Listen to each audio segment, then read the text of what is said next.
Bagamat nilagdaan noong Oktubre 2024 ang kasunduan sa pagitan ng DOE at Korea Hydro at Nuclear Power, KHNP, ang Comprehensibong Feasibility Study ay nagkaroon ng kaunting pagkaantala noong 2025 dahil sa compliance concerns at pagpapalitan ng dokumento. Gayunpaman, ang mga pag-aaral ay patuloy pa ring tinatapos upang malaman kung technically at economically feasible pa ang pagbuhay sa 40 taong gulang na planta. At bago natin ituloy, kung ikaw ay bago pa lang sa aking YouTube channel ay huwag kalimutan mag-subscribe at i-click na rin ang bell icon para lagi kang updated sa mga bago kong upload video. Kung makita sa unang phase ng pag-aaral na masyadong magastos o hindi ligtas ang rehabilitasyon ng lumang istruktura, tinitingnan ng mga eksperto ang mga alternatibo, tulad ng pagbuo ng Small Modular Reactor, SMR, sa site o isang bagong conventional plant. Nananatili ang layunin ng gobyerno na makapag-accept ng proposals para sa nuclear project sa 2026, ang target ay may sama ang nuclear energy sa Philippine energy mix sa 2032. Noong mga nakaraang pagtaya, 2017 hanggang 2023, nagkakahalaga ng $1 billion hanggang $2 billion ang rehabilitasyon, ngunit inaasahang tataas pa ito dahil sa kasalukuyang kondisyon ng teknolohiya.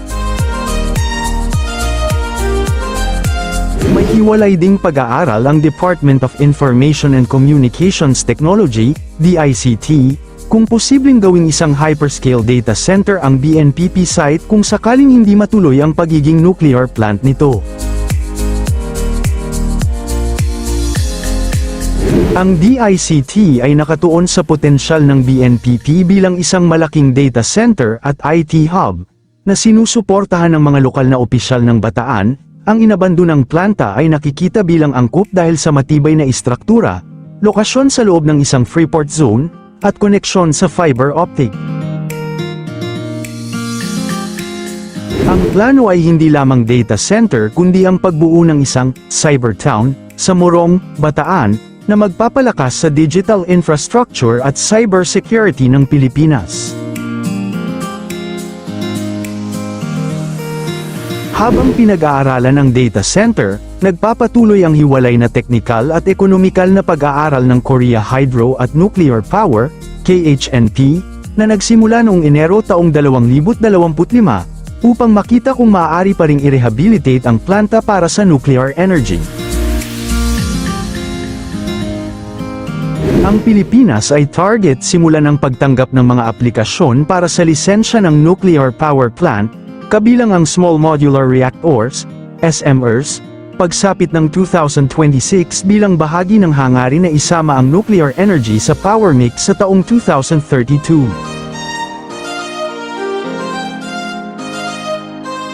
Layunin nitong makabuo ng 4,800 megawatts ng energy mula sa nuclear sa taong 2050. Ang mga SMR ay itinuturing na mas ligtas at angkop sa mas maliit na lugar, na maaaring operahan ng mga pribadong kumpanya tulad ng MVP Group. Ang mga SMR ay mas maliliit na nuclear reactors na maaaring itayo sa mas maliit na area. Formal nang nagsimula ang mahahalagang hakbang para sa pagpapatayo ng Small Modular Reactors, SMR, sa Pilipinas sa pakikipagtulungan sa Estados Unidos. Ang mga SMR ay idinisenyo upang makabuo ng kuryente sa mas mababang kapasidad kaysa sa tradisyonal na mga nuclear plant. Ang isang SMR ay gumagawa ng humigit kumulang 300 hanggang 450 megawatts ng kuryente.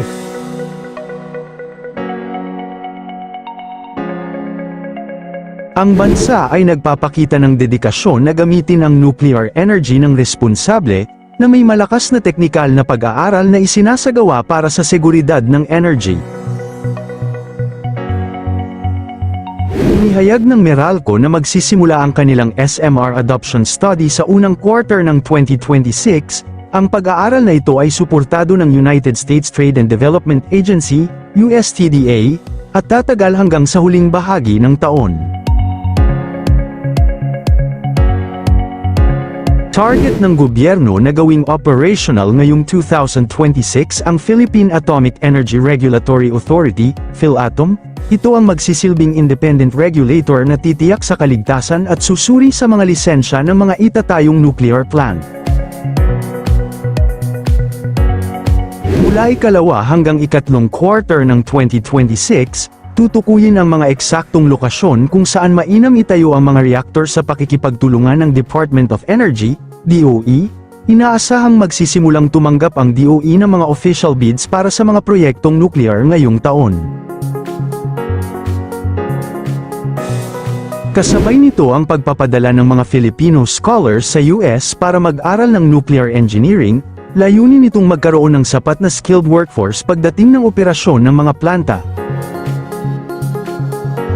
Ang lahat ng ito ay naging posible dahil sa 123 Agreement sa pagitan ng US at Pilipinas na pinirmahan noong huling bahagi ng 2023, na nagpapahintulot sa pag-export ng nuclear technology at materyales mula sa Amerika patungo sa bansa.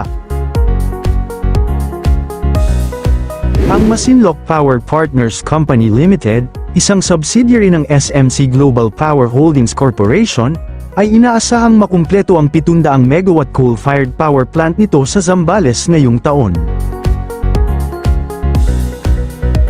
Ang bayan ng Labrador sa Pangasinan ay kinukonsiderang potensyal na site para sa unang modernong nuclear power plant sa Pilipinas. Ang plano para sa pagtatayo ng nuclear power plant sa Labrador, Pangasinan ay isa sa mga pangunahing hakbang ng pamahalaan upang tugunan ang krisis sa kuryente sa Pilipinas. Ang proyektong ito ay isinusulong ni Pangasinan 2nd District Representative Mark Cojuangco bilang bahagi ng mas malawak na nuclear energy roadmap ng bansa. Ang panukala ay magtayo ng 1,000 hanggang 6,000 megawatt na nuclear power plant. Layunin nitong mapababa ang singil sa kuryente sa bansa, na maaaring bumagsak sa 5 piso kada kilowatt-hour o maging libre para sa mga residente ng Labrador sa hinaharap. Inaasahang magdadala ito ng libu-libong trabaho at gagawing pinakamayamang bayan ang Labrador dahil sa mga darating na foreign at local investors.